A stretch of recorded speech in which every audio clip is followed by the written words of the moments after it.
working on losing 30, 35 pounds and you're already down the first 15, 20 pounds or so. So you have about 15 pounds left to lose. The first bit is much, much easier because all you gotta do there is just make better choices overall, right? Eating more protein, pump protein every single meal, cutting back on your sugar intake, watching your portion sizes and keeping full. That alone should help lose the first little bit. Then when it comes to the second half, this is where we need to be a little bit more precise. So at this point here, if you haven't, make sure to add in the 3 workouts per week, strength training focus. Try to get your steps up. So from like 5K to 10K steps or 8K steps. Make sure you're sleeping enough at nighttime as well. And everything else just kind of optimize with your routine.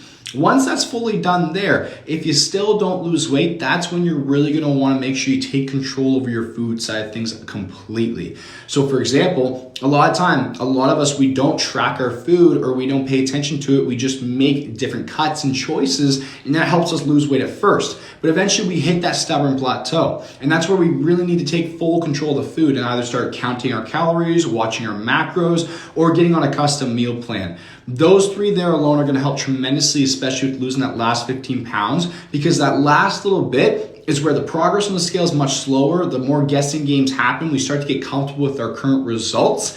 And the food side of things matter so much more because at this point, you're only gonna be losing around half a pound, maybe a pound a week at most. And that's about 250 to 500 calories a day to be in a deficit. So one small granola bar could completely knock you out of your deficit when it comes to this last 15 pounds. That's why it's so important to take more control of the food and make sure we get it on track completely after we've already got the foundation handled, which is our movement, our sleep, our routines, those things there.